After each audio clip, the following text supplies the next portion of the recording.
keynote speaker today is Sabina Berneker-Bendiksen, which for the past 20 years I've been teaching communication skills, management skills, and soft skills to adults like us. And like yesterday, I would like to do a quick warm-up in which I will explain a little bit what soft skills are. So what we're going to do, you will imagine that you're now being interviewed, and I'm going to ask you a few interview questions. If you think it's a good question, then clap your hand enthusiastically. If you think it's a bad question, you still have to clap your hands, but more politely. Now these questions, I didn't make them up. Okay, they're from a website of a very, very well-known software company that all of us use their products. Okay, so it's not me. So the first question is, you won't believe this. Okay, so tell me about a time you used humor in a meeting. Did it work? Yeah, good. Tell me about a time when you used humor to diffuse a tense situation. What did you learn from that? Yeah? And the last one, this is a real gem. Tell me about a time when something really funny happened at work. What benefit did it serve? I'm here now. Yeah. Okay, so please help me welcome Sabina.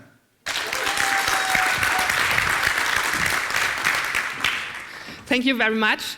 Good morning, DevOps folks. The topic chosen is debugging your communication for more efficiency. That's me at work.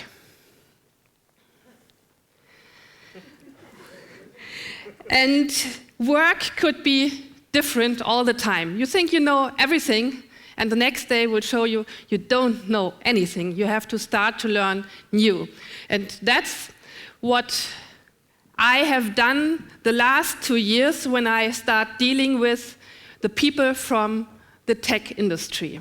I had to learn what you are talking about, how you are organized, try to understand how you are thinking. You all are human beings, but sometimes I have the impression that you think you are something totally different. And so I had to learn a lot, and I'm still learning. And it's much fun. And yesterday we heard that we have to learn our whole life. And I think that's very important for us, to learn our whole life. Communication is important. Important for the tech industry, important for DevOps. Yesterday we heard that DevOps is not about culture. I do agree. When we define culture as an after-work culture, going out to have some beer, some drinks, that's a nice thing, but that's not culture.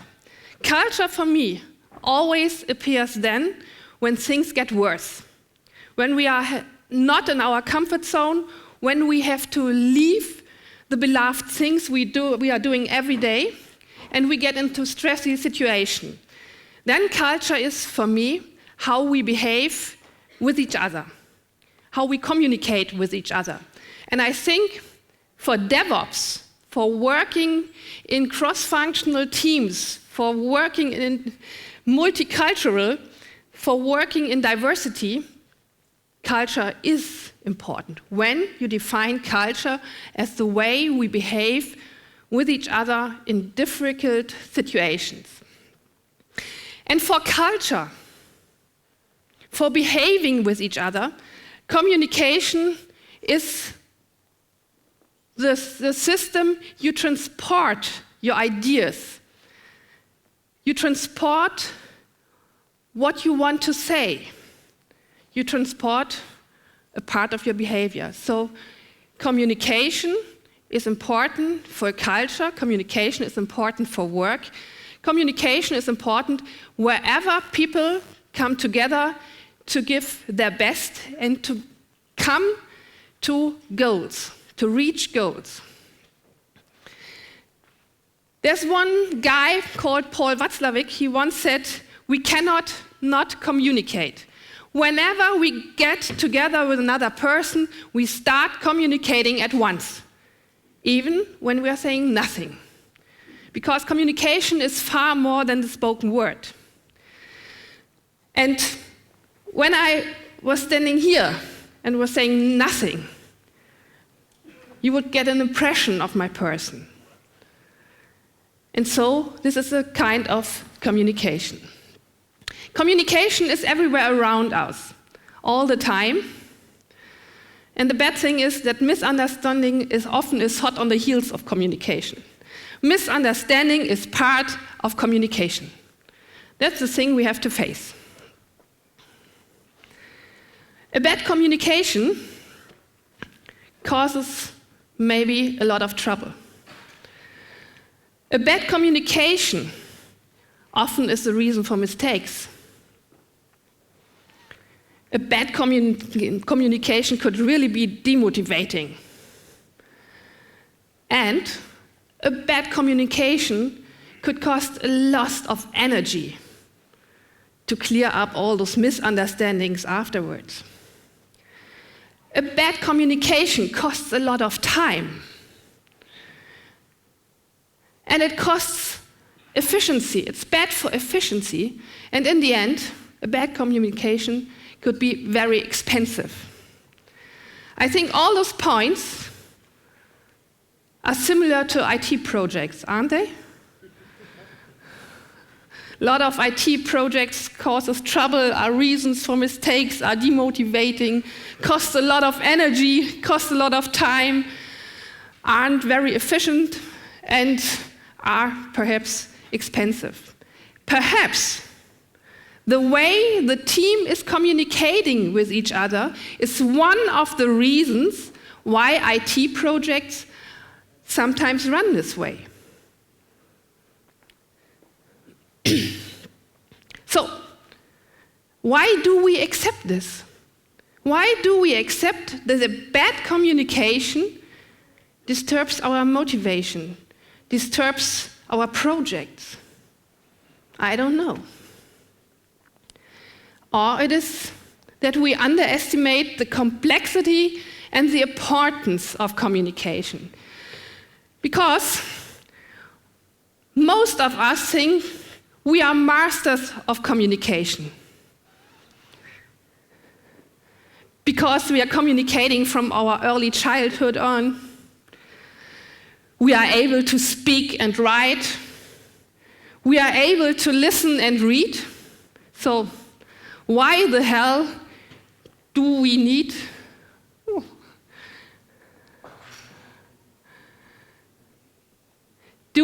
to learn how to communicate?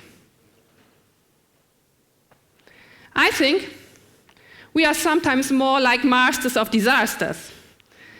We know that our communication isn't good enough, but we don't start doing anything about it.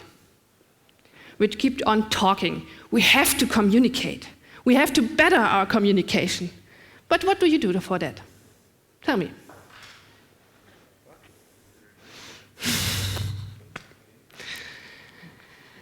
Too often, we are trapped in the complex web of the communication. It's called our own patterns. And that's the reason why it is so hard to better our communication. We talk about our patterns. We have learned all over the time. And to leave these well-known paths is hard, especially when you try it on your own. So, what can we do? First of all, we have to change our mindset concerning communication. Communication is important, even for people from the tech. We need to learn a lot about communication. There are some natural born talents in communication, but only some few. We need to ask for help to better our communication. When I don't ask anyone, how do you feel about the way I'm communicating with you, I don't know what's going on in his mind or her mind. We need to stop concentrating only on technical skills. And we need to start our training for communication. Communication has to be trained in a team or as a single person. So, are here some guys who decide about money for further education? Oh, no one. If you ask in a company, they will always say, yeah, it's okay, go to a seminar with programming languages or whatever. But when you ask, oh, I want to visit a communication seminar, I say, what's the benefit out of it? No one wants to spend money on this topic, although it's very important. So, that's what we all know. The very simple model of sender, receiver, the message in between, and the reaction of the receiver. But when I say communication is a very complex topic, this couldn't be all. It's not enough. Let's have a look in our history. The oldest parts of communication are 4.5 billion years old. The human being is 4.5 million years old. And the modern human being, as we are, only 40,000 years old. That means the oldest parts of communication are much older than we are. Not me as a person, but we as a human being kind. So there are some systems inside of us which are very, very, very old. But we don't know about them, most of us. And just for your information, this young guy thinks, oops, 98.5%. Has anyone an idea what we are talking about? The genes, yes. 98.5% of our genes are similar to those of the chimpanzees. The number depends on the method of analyzation, but it's an average number. Just for your information, the genes of the male are more similar to those of the chimpanzees than those of the women. So you can make up your mind for yourself. Just for the information, we say we are the human being and we are the queens and the kings of the earth, but we are not far away from those guys. Yeah? And they are communicating too. And try it. There's a movie from the BBC about a chimpanzee's colony, and when you turn off the volume and just have a look at these guys acting with each other and thinking the way all those hairs on their body and put them into some clothes, I think you find some parallels in acting with each other. So far about humor. Why is communication so complex and what is part of it? All these components are communication. We have here the part of the verbal communication and here the part of the non-verbal communication. The verbal communication is all about the wording, the syntax, the logic, grammar. The spoken word, the meaning of the spoken word, or even the written word. That's one part. Another big part, the non-verbal communication. On the one hand, the para-verbal communication, it's all about your voice, the volume of your voice, the speech rate, the intonation, the articulation, the speech melody, and the voice itself. Do you like this voice, or is it very exhausting for you? Something like that. And we have another part, the body language. That's the way our facial expressions are. the gestures we are using, our body posture, eye contact, clothing. Even clothing is a part of communication. Do I want to belong to a group, or do I want to protest or something like that? And this is the oldest part of communication, our body chemistry. The worst about body chemistry is we can't influence it. It happens if we want or not. Body chemistry is often the reason why we fall in love with someone. And we can't stop it. So, we have to face that there is something like body chemistry, but we can't train about this. So, don't focus. 3 important parts of communication. Verbal communication, paraverbal communication, body language. Avishai, please come to me.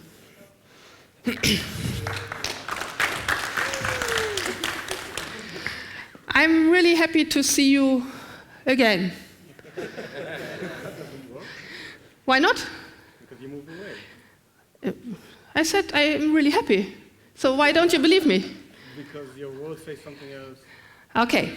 The way we behave. Thank you very much. Please, stop. Avishai. Not so. Avishai is the reason why I applied for Tel Aviv, because we met in Ljubljana, and he said, hey, you have to come to Tel Aviv, and so I applied. And I would really like to hug you. That's for all the organization team. A hug, you're very lovely. Thank you very much. What you have seen is called inconsistent messages. The relative importance between verbal and non-verbal messages. And that's very hard to face. What we say with our words has to be expressed with our body. And if this does not work, the receiver of the message doesn't know what he should think about it. He's unsure about what comes.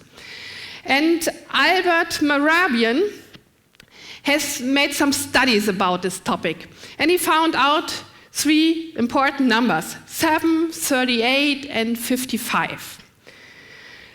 7 is the impact, 7% is the impact of words in an unsure situation.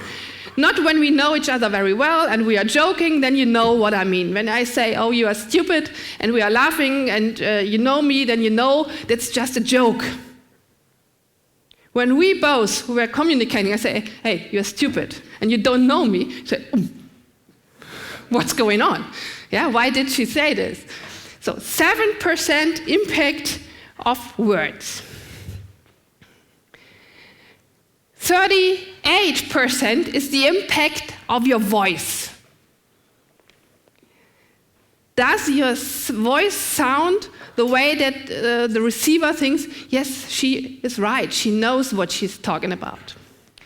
And you see the last number. 55% is the impact of your body language. 55% body language. And if the impact of words, or if what the words say does not match with your body language or the voice, the receiver tends to believe what these parts express. Yeah? Yes, I would really like to come to visit you. Yeah. And when you start looking at this in your team, you will recognize this behavior. Someone says something, but his body language or her body language is totally expressing something different. It's crazy. How many times Have you thought about your body language and the impact on others? I think that's not too often. So let's start with it. We have the second time for changing the mindset. The first changing a mindset was that we start believing that communication is very important. The second time now is changing your attitude towards your communication partner. I am okay, you are okay. This is the only useful attitude for communication on eye level. It does not depend on your knowledge or the knowledge of your communication partner. It does not depend on the hierarchy level you both or you three are. It's just your attitude towards the person you are communicating with. I am okay, you are okay. We both are on eye level. There are different attitudes like I am okay, you are not okay. This means I know everything and you don't know anything, so I will be kind and tell you something about it, okay? It's like the teacher perspective. Or I am not okay and you are okay, so I don't know anything and you know everything, so please, please, please help me because I won't solve this problem on my own. I am okay, you are okay. That's the right attitude within a team. And it's important for both. It's important for the sender and for the receiver because it influences the process of communication in a very hard way. So let's have a look what happens in this chain of communication. Here at the top is the sender. The sender wants to send a message, and he starts with encoding this message. This happens not in your conscious, you do it automatically. Yeah? Then when the message is encoded, you are sending it. And here, the process of receiving is starting. The first step is to decode this message. After it is decoded, it runs through a filter, like a coffee filter. But this filter, and that's very important, is individual to each person. The filter could be the experiences you have made. So our experiences are all different.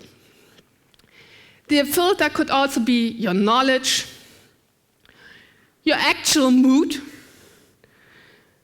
or biases, prejudices you have against this topic or against the sender, whatever.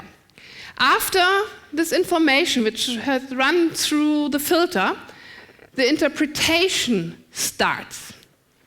The receiver starts to interpret the information. And due to this interpretation, emotions come up. And all these emotions causes a reaction. Communication is always about emotion. This does not have to be always the emotion of starting laughing, starting crying, or whatever. This could be just a feeling inside of you. Just small feeling. I feel well with this person, or I don't like this person, or whatever. Yeah? And the problem is that these filters are mostly unknown to ourselves as a receiver and to the sender. So the sender has no possibility to influence the filters. But it's good to know about this because when I know how this process works, I can try to give the full range of information the sender needs for a hopeful, good interpretation. Often, the lack of information, not talking enough about a topic, is the reason that misunderstandings appear. We want to save time, so we try to keep short in our messaging. But that doesn't always work.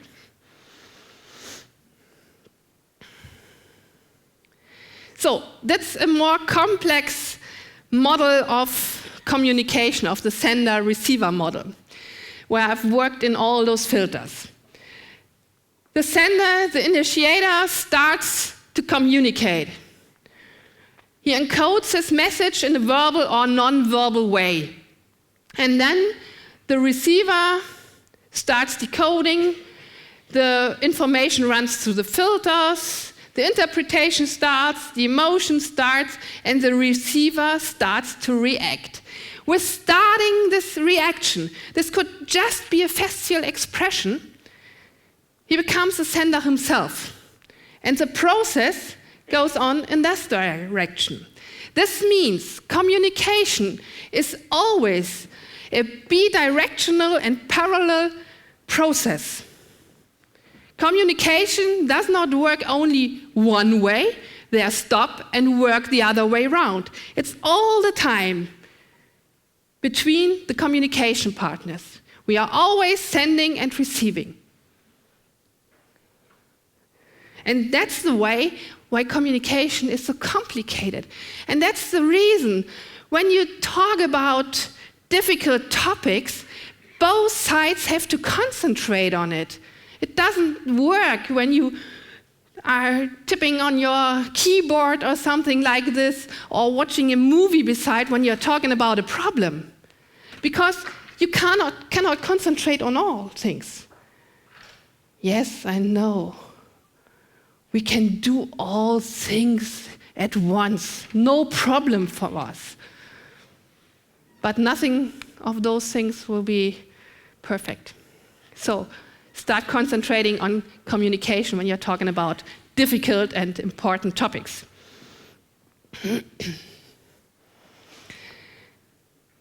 This is a helpful tip for the sender, so that you don't have this assembly construction which wouldn't work when you have a look on it. Yeah, you must have a closer look, then you see the mistakes in it. Explain exactly your point of view for a better understanding. Explain exactly what you mean. Do not think that the other one could look inside your head or could read your mind. He couldn't. And this is very crazy, because we all are afraid of the NSA or other secret services reading our emails, listening to our telephone calls, but we expect other people to have a look inside our mind to know what we want to say. I don't want anybody to look in my mind and know what I'm thinking. When I want to tell you something, then I have to do it. If you want to tell somebody something, then you have to do it. Explain it very well, take your time for it, and then it will work much, much better.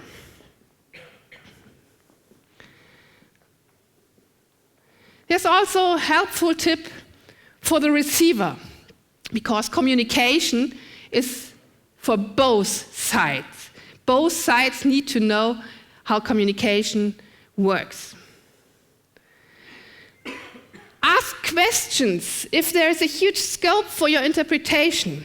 If it is not clear what the sender wants to say, ask. And then he will hopefully explain it. There's no problem about asking questions. It's much better than making up your own mind and start to worry about what your head made out of this interpretation and try to clear up the situation afterwards. Because that took much more time than asking a question and talking about it. So, very helpful, ask questions if the scope for interpretation is too huge. It saves time at the end. And that's what we said, what the problem is, not only in IT projects, but also in communication.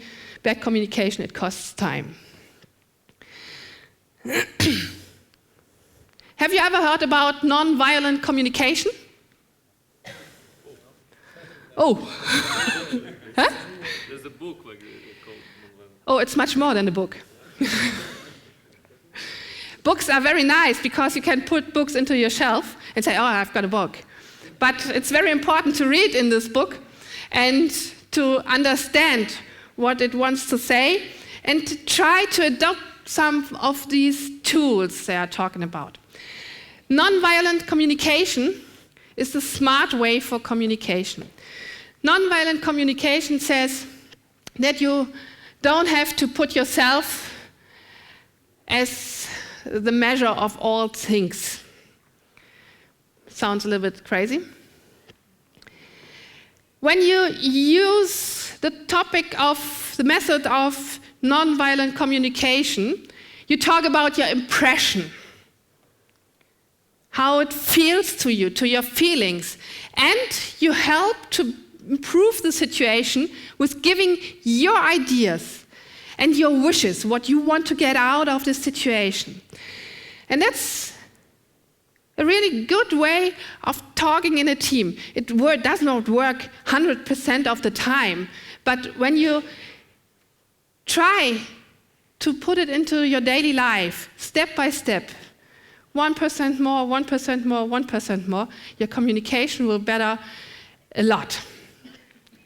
This means, when we are talking about problems you are not interested in. Is this right? No? I could say, when I use nonviolent communication, always when we are talking about problems, I have got the impression that you are not interested in, because you have your phone in your hand, your laptop on your legs, and I have the impression that you do not listen.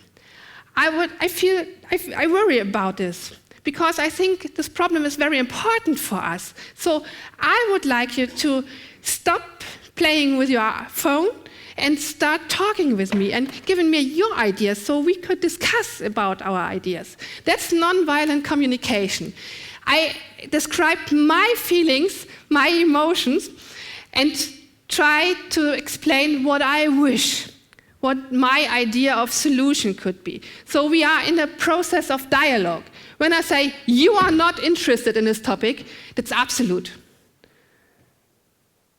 Yeah? So it's an absolute judgment, and that's not the way we could start a dialogue. A dialogue is something both partners are on eye level, and it doesn't work when I judge about somebody else. That's nonviolent communication. Express with your words what you are feeling. Show appreciation. Why? Show appreciation is a very important part of communication. Each team member needs to know the personal value to the team. What's my value to you? What's my value to the team? Each team member should enjoy working in the team. Enjoying work is something very good, very helpful. Each team member should feel like being a part of the team and not outside of the team. And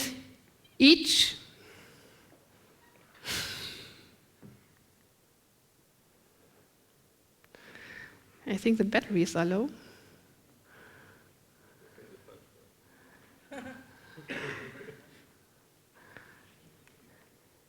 Okay. Each team member should feel well in the team. Appreciation is very important. When everyone knows his value in the team, then we can talk about mistakes. We can give feedback without any trouble. If you don't know your value to your team, And if you don't feel appreciated, it's hard to stand feedback. It's hard to talk about mistakes because you have always the impression that you're not good enough because you don't know what the others think in the positive way of you. So, the takeaways. Communication is a complex and important topic. We are no masters of communication. So that's what we have to face. Invest in better communication, it will save time and money. There are experts who could help you, and that's very important to know and to use. I am okay, you are okay is the only useful mindset for a communication which is on eye level, for a communication which has the meaning of a dialogue.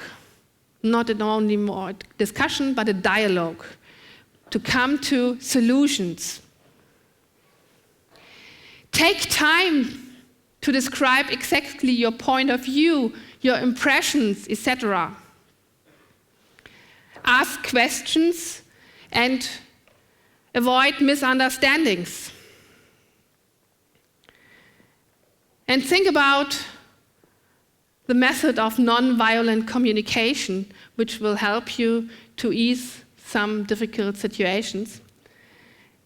And last but not least, show appreciation. There are 8 very important takeaways. Communication is about feelings and emotions all the time. Even if it's a male team, even males have emotions and feelings. Even people from tech have emotions and feelings. So communication is always about emotions and feelings. And when diversity comes into the team, gender diversity, feelings and emotion are already there. A woman is not the reason why feelings and emotion come into a team suddenly. Yeah? But that's what a lot of people think. Oh, we're having a woman in the team? I have to take care because she can't start crying or something like that. No, not only women have emotions and feelings, male have too. So, it's about the human inside of us. And that's why we are talking about feelings and emotions when we are talking about communication. We all are humans. You have heard that the communication, some parts of communications are very, very old, and they are inside of us. So, thank you very much, and I hope it will help you.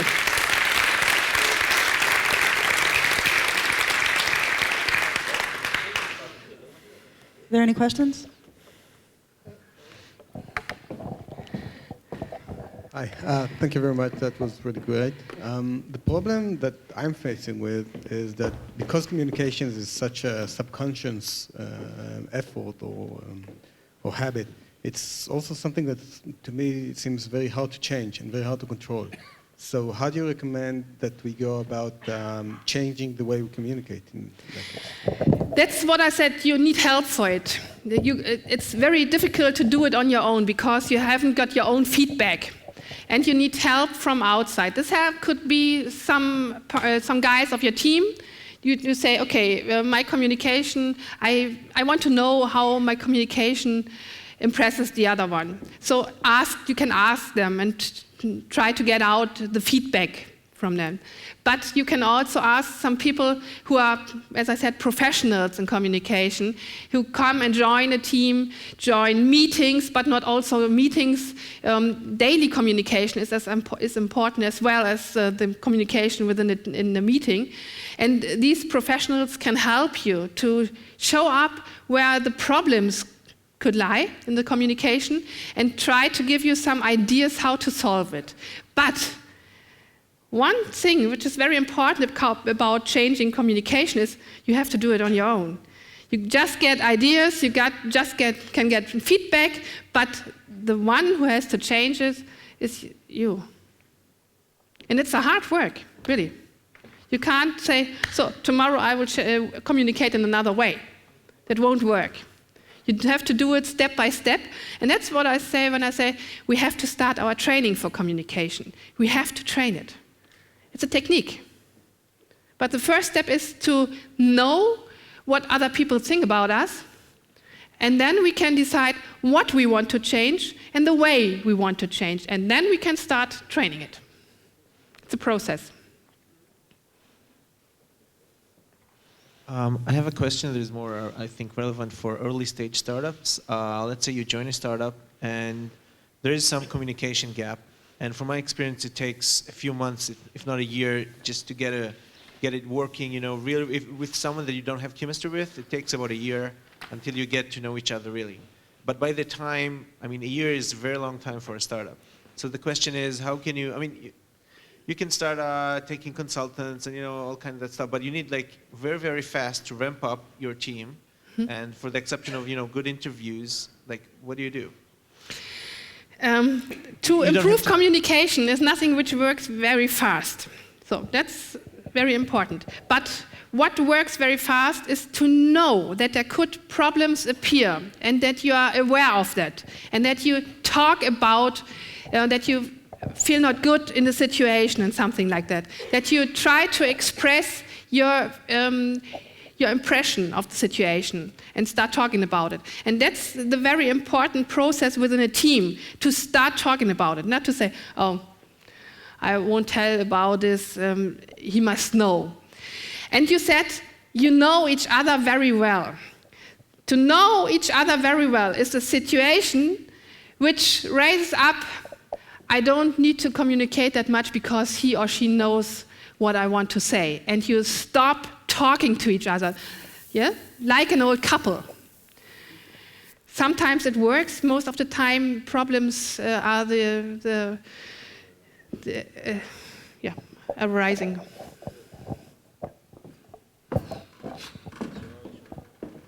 Yeah. So, from my experience, most of the not most, at least 50% of the communication is non-verbal, right? It's either email or messaging. Email is verbal communication. So not face-to-face. Okay, yeah. Let's put it that way. And from my experience as well, like most of the problems actually come from this form of communication because, like you said, 7% is words and then the rest is like how you interpret it. And the way you interpret the email really depends on your feeling at the same time and what you think about the person, your prejudice about them. Yeah. So how would you go about and like start improving that problem? Because I think that's at least from my experience, when you deal with the distributed team, this is the main problem that causes most of the friction. Yes, that's right. That's a very, very important problem because all these this body language and voice part is not there. And it's very important for interpretation. And it's hard to write a joke down. Yeah? So sometimes when we talk to each other, I can say something and you know it's a joke. When I write this, you don't know this because you don't hear my voice, you don't see my face, and so you just read the words. My tip for this situation is, when there's a big problem, first of all, start a call. Try to talk to the other one, or perhaps much better, a video call if he's not in the next room. If he or she is in the next room, get off your chair, leave your room, get into the next room, and talk face to face. It's much easier. But sometimes you can't do anything about writing an email. You have to. It would be an idea to write, hey, there's a problem, let's talk about it. When can we have a telephone call or a conference? And then talk about it, not writing. You can write down the points you have come to in your call later on and send it as an email as the details of your discussion.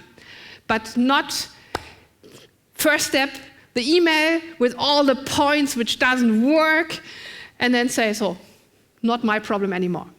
Yeah? And then you have sometimes a great loop of misunderstandings, and it takes too much time. Last question. Thank you.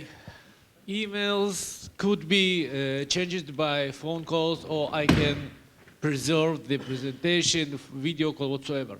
But in my day-to-day work, it's a lot of procedure, wiki pages that I have to write. I have to use it to the day-to-day tasks. And in my experience, when I write it, I never use it. Anyone use it. And I'm wondering what could be done, what should be changed in order to make the procedure that is less emotional thing that I can think about it, more workful, useful, more valuable. When you write something, you have a little bit of time about thinking about it. When you talk to each other, there's not so many time to think what you want to say. So when you write something down or want to write something down, try to change the point, your point of view, the point of the receiver. Try to get into his shoes and see the information through his eyes. That's the thing you can do. And then try, what would you think if you are in the place of the other one? Yeah? Try to see your information from the receiver side. Sometimes it works. But if I'm too egoistic, I know what am I doing. I don't need really this procedure. And if I will put myself in the position of receiver, so I should be thinking that it's dumb, and I have to write my procedure like 2 or 3 years old child. And it's small task leading the huge procedure. Yeah. You have heard about I'm okay, you are okay? Yes. Yes. Okay. How I put it in the procedure. There is the border. Yeah, but you know to whom this message is important. And you have an idea about their level of knowledge on something like this. So, and you don't have to step much lower. Just see this, okay, I am the expert of this, and I want to explain it to someone else who's not probably the expert of this topic. So I try to explain it in a language with words he or she is able to understand. So explaining it in your words, because you are the expert, and explaining it in my words, like I would explain it to another expert, is the level I am okay, you are not okay. That's the teacher position. So let's start talking about it like ordinary people would do. So, and try to get a step to level you on, or you put you on your level of your receiver.